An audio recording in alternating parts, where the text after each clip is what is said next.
بسم اللہ الرحمن الرحیم الحمدللہ والصلاة والسلام علی رسول اللہ وعلی آلہ وصحبہ ومن والہ وبعد۔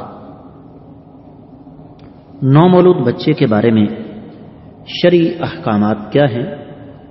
یہ وہ سوال ہے جو اکثر مجھ سے ہوتا ہے، تو میں نے یہ مناسب سمجھا کہ یہ احکامات انتہائی اختصار کے ساتھ آپ لوگوں کو بتا دوں۔ اہل علم یہ فرماتے ہیں کہ سب سے پہلے بچے کے دنیا میں آنے سے پہلے انسان کو یہ چاہیے کہ وہ اپنی اولاد کو اللہ تعالیٰ کے سپرد کر دے، جس طرح کہ صحیح بخاری میں نبی علیہ الصلوۃ والسلام نے جماع سے قبل کی جو دعا بتائی ہے، اس کے آخر میں آپ نے فرمایا کہ جب اللہ تعالیٰ اس جوڑے کو اولاد عطا فرمائیں گے تو شیطان اسے نقصان نہیں پہنچا سکے گا۔ دوسرا حکم جس طرح سیدہ مریم نے سورہ آل عمران کی آیت نمبر 36 سے ہے کہ فرمایا تھا وَإِنِّي أُعِيذُهَا بِكَ وَذُرِّيَّتَهَا مِنَ الشَّيْطَانِ الرَّجِيمِ، میں اس بچے کو، یہ سیدہ مریم کی بات نہیں ہے بلکہ مریم کی والدہ کی بات ہے کہ میں اس بچے کو اور اس کی نسل کو الہ العالمین آپ کی پناہ میں دیتی ہوں۔ پھر بیٹا ہو یا بیٹی، اس کے پیدا ہونے پر اللہ تعالیٰ کا شکر ادا کرنا صحیح الادب المفرد میں حدیث نمبر 534 ہے کہ جب اللہ تعالیٰ اولاد عطا فرمائے تو الحمدللہ رب العالمین کہا جائے۔ پھر نبی کریم صلی اللہ علیہ وسلم نے سیدنا حسن اور سیدنا حسین رضی اللہ تعالیٰ عنہما کو جس انداز سے اللہ تعالیٰ کے سپرد کیا، اللہ کی پناہ میں دیا، اعیذکما بکلمات اللہ تامہ من کل شیطان وہامہ ومن کل عین لامہ، یہ اگلا حکم ہے۔ اس کے ساتھ ساتھ یہ بھی ذہن میں رکھیے گا کہ بچے کے کان میں اذان کہنے والی حدیث صحیح سند کے ساتھ ثابت نہیں ہے۔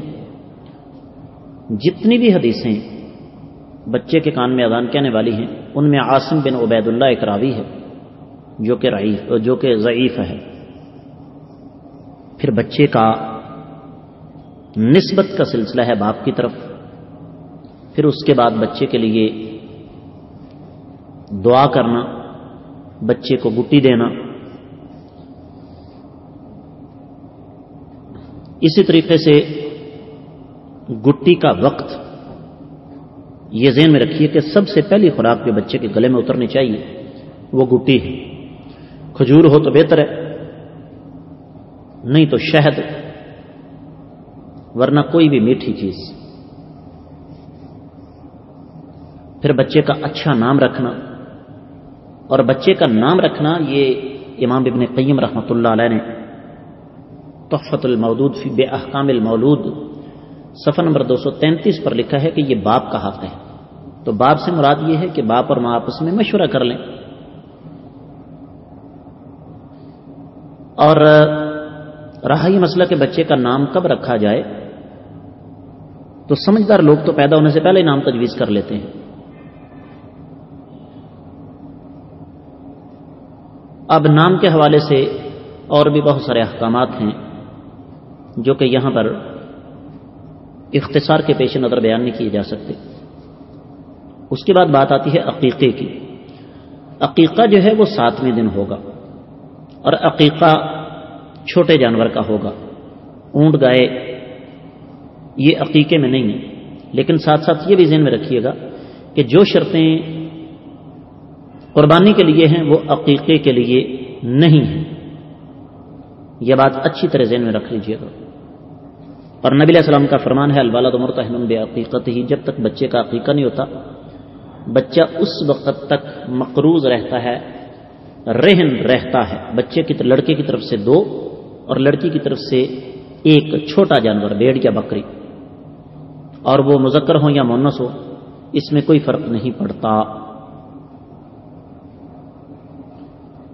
اور یہ بھی ذہن میں رکھیے گا کہ عقیقہ ہی کرنا ہے، اس کی قیمت جو ہے وہ نہیں ادا کی جا سکتی۔ اگر کوئی بچہ 7ویں دن سے پہلے فوت ہو جاتا ہے تو اس کا عقیقہ نہیں ہوگا۔ اب عقیقے کا گوشت کیسے تقسیم کرنا؟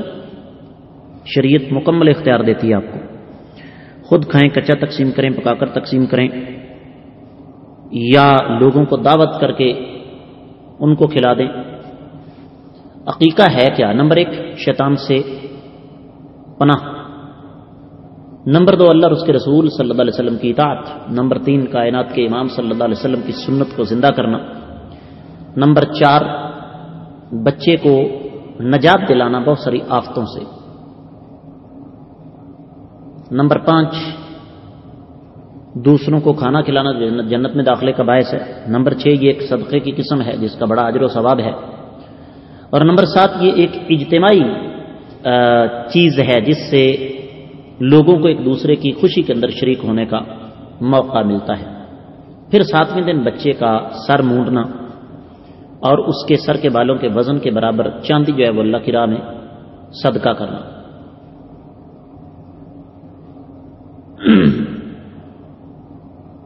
پھر جو لڑکا ہے اس کا ختنہ، یہ بھی اس کے احکامات میں سے ہے. تو یہ کچھ احکامات ہیں ضروری جن کو میں نے انتہائی اختصار کے ساتھ آپ کے سامنے بیان کیا. میں امید کرتا ہوں کہ آپ کو انشاءاللہ ان سے بھرپور استفادہ کرنے کا موقع ملے گا اور یہ آپ کے لیے بہت مفید ہوں گے. جزاکم اللہ خیرا، احسن الجزاء.